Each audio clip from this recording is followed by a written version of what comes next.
Olha só, pessoal, mais um Fala Carlão. Você já sabe, o Fala Carlão é sempre na prateleira de cima do agronegócio brasileiro. Hoje o Fala Carlão está na sede da CNA em Brasília, onde vai acontecer, já está acontecendo, um evento chamado Pré-COP, para debater os temas que vão acontecer de Baku, que acontece agora em novembro, até Belém, que é em novembro do ano de 2025 aqui no Brasil, a COP30. E aqui do meu lado, o Alexandre. O Alexandre é o seguinte, ele é chefe-geral da Embrapa Agroenergia. E a Embrapa Agroenergia, gente, é tudo de bom, né? Porque se é Embrapa, é tudo de bom. Agora, se é agroenergia, tem tudo a ver com a nossa COP. Alexandre Alonso, que prazer em tê-lo aqui. Obrigado pela sua gentileza de falar comigo. Imagina, o prazer é todo meu. Eu sempre acompanho seus programas aí. Satisfação poder participar aqui. A satisfação é minha. Deixa eu te falar, antes da gente entrar no tema da COP, você já sabe, se acompanha nosso trabalho e sabe que ninguém nasce chefe geral de nada, né? Eu queria que você me falasse um pouquinho o que te trouxe aqui, me fala um pouquinho do seu pedigree. Parece que você tem responsabilidade que veio do berço, que o pai é professor da universidade, ou seja, me conte um pouquinho da sua história. Exatamente. Bom, eu estudei agronomia na Federal de Lavras, eu sou natural de Lavras. Meu pai, professor Donizete, professor de fisiologia vegetal, trabalhando principalmente com a parte de café. E desde muito cedo eu tomei gosto pela ciência, eu tomei gosto pela agricultura e logo não tive dúvida de trilhar esse caminho. Fiz agronomia, depois mestrado e doutorado em genética, já pela Universidade Federal de Viçosa. E há 14 anos estou na Embrapa, fiz toda uma parte de desenvolvimento de tecnologias com a parte de genética, genômica de espécies para a produção de biocombustíveis. Liderei durante algum tempo o time de inovação e negócios da unidade e há quase 5 anos estou à frente da chefia geral com a responsabilidade aí, então, de liderar, de coordenar as ações dessa unidade tão importante aqui para a rede da Embrapa. Maravilha. Você sabe que a Embrapa sempre tem gente da Embrapa aqui no programa Fala Carlão. Aliás, recente, na nossa última visita a Brasília, nós gravamos uma entrevista com o Clênio, que é diretor de pesquisa e desenvolvimento lá da Embrapa. Já falamos com a Silvia várias vezes. E eu queria saber o seguinte, esse tema, né, da agroenergia é a bola da vez, o Alexandre. Então, portanto, você é o cara da vez aí, porque não existe nada mais importante. Como me disse até outro dia o Jacir Costa Filho, presidente lá do COSAG, da Fiesp, falou: Carlão, nós precisamos de uma vez por todas eliminar o uso de combustíveis fósseis e o mundo precisa encarar essa realidade.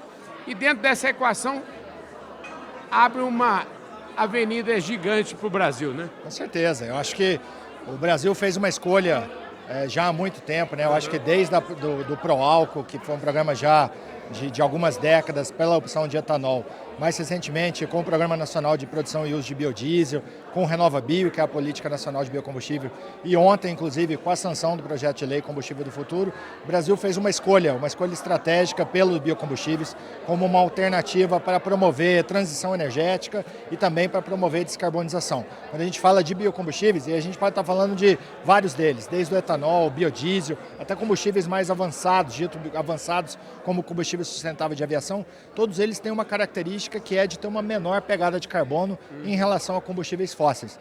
Então, se um país que tem agricultura como o Brasil tem e que precisa promover uma transição energética e precisa promover uma descarbonização, é inteligente se explorar a capacidade de produção de biomassa agrícola e de biocombustíveis como uma forma de descarbonizar setores importantes como a matriz de transporte. E aí, obviamente, igual você disse, é uma das bolas da vez, né? Eu acho que a gente está tratando sempre de sustentabilidade. A agricultura brasileira, ela passou por uma fase de expansão de área, posteriormente por uma fase de aumento de produtividade, onde houve um investimento maciço em tecnologia, e a agricultura hoje ela vive uma fase de sustentabilidade, de multifuncionalidade.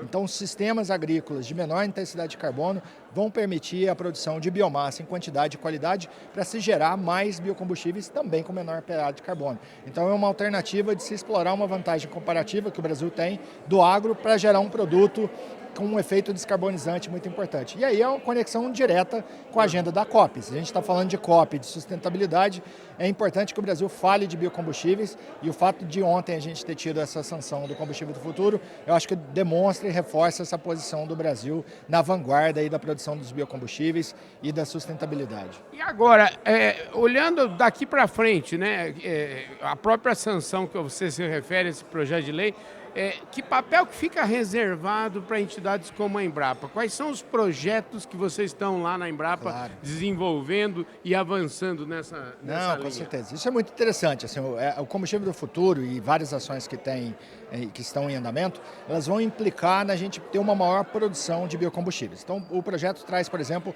um aumento da mistura de etanol de 27,5% até 35%. Ele traz uma projeção de aumento da utilização do biodiesel em mistura com o diesel fóssil.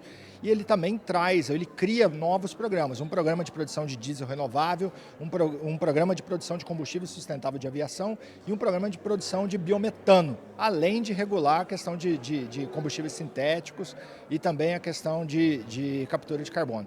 Isso faz com que, se a gente vai aumentar, Carlão, a produção de biocombustíveis, obviamente a gente vai ter que ofertar mais matéria-prima para a produção desses biocombustíveis. Se a gente está falando em aumentar a utilização de etanol, seja como um biocombustível de uso direto, seja como matéria-prima para outros biocombustíveis, porque o etanol ele pode ser convertido, por exemplo, em combustível sustentável de aviação, por uma rota chamada de ATJ, ou Alcohol to Jet. Isso vai implicar que a gente vai precisar do investimento maciço em ciência, em tecnologia e inovação, que permita a gente aumentar a produtividade dos cultivos que são a base da produção de biocombustível. Então, por exemplo, a gente está falando de cana-de-açúcar, vai ser preciso a gente investir em tecnologia para aumentar a produtividade dos canaviais, para que a gente possa ter mais matéria-prima para a produção de etanol. Então, isso vai requerer, e é um papel da Embrapa, como que a gente pode realmente disponibilizar essas novas tecnologias por meio de ferramentas digitais, por meio de biotecnologia, entre tantas outras, para permitir esse aumento de produtividade. Um outro ponto interessante muito se discute em relação à questão de como que a gente pode aumentar essa produção incorporando áreas de pastagens degradadas, que você sabe a gente tem um volume significativo no país. Nesse item, inclusive, o ministro Carlos Fávaro vive falando, e eu já falei com ele sobre esse tema.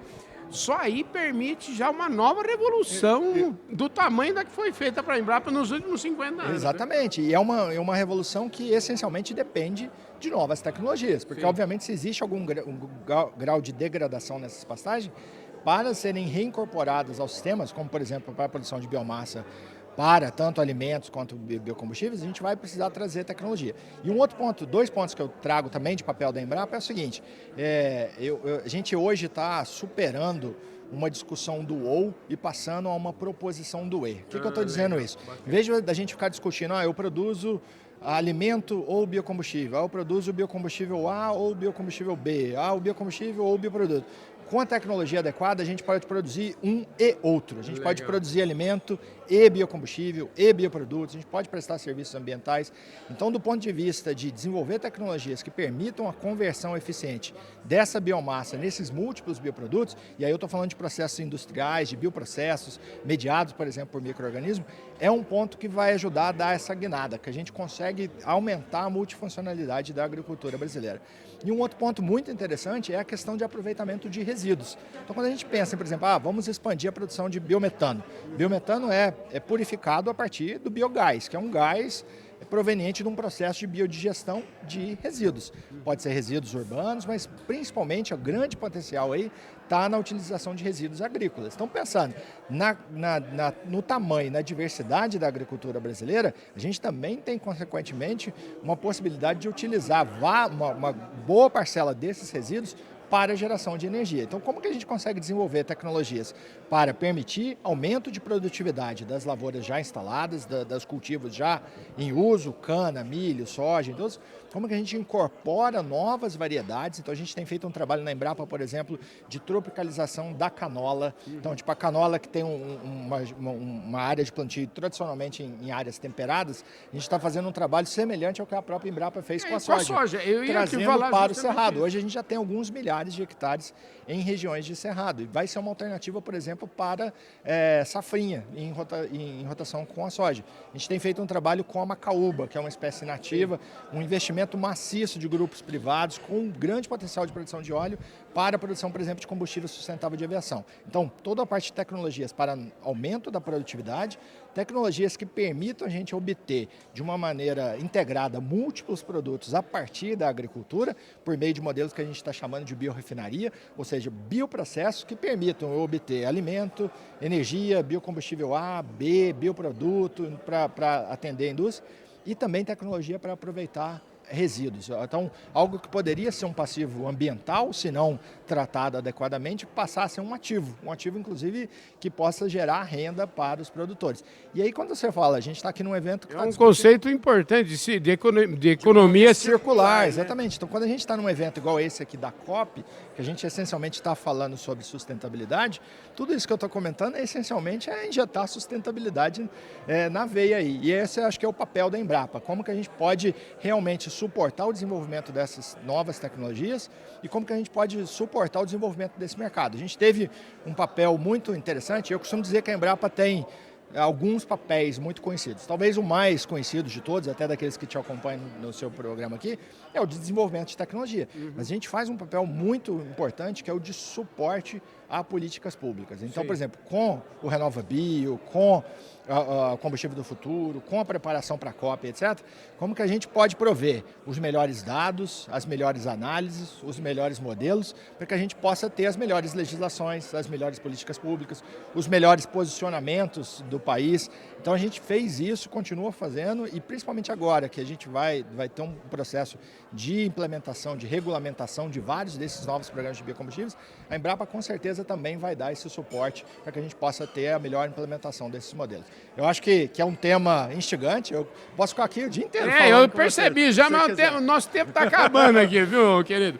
Parabéns pelo seu trabalho, parabéns, porque a Embrapa realmente, eu sempre digo que faz parte da equação, faz parte da solução desses problemas todos que a gente tem que encarar no dia a dia aí, né? Com certeza, eu acho que a gente está ciente dessa nossa responsabilidade, né, de discutir as potencialidades, mas principalmente apresentar soluções para o país e apresentar soluções que permitam que a nossa agricultura continue sendo esse segmento pujante, inovador, que suporta o desenvolvimento do país.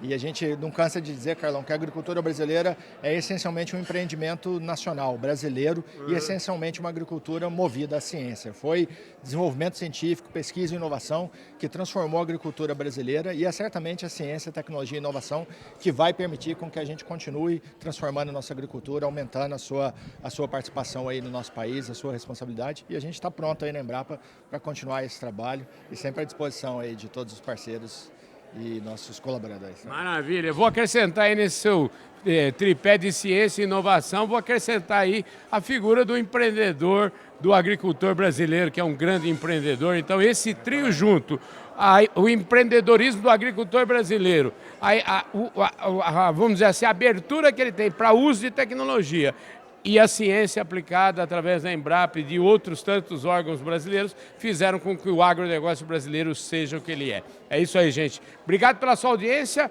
Pré-COP 29 de Baku a Belém, aqui direto de Brasília. Obrigado pela audiência.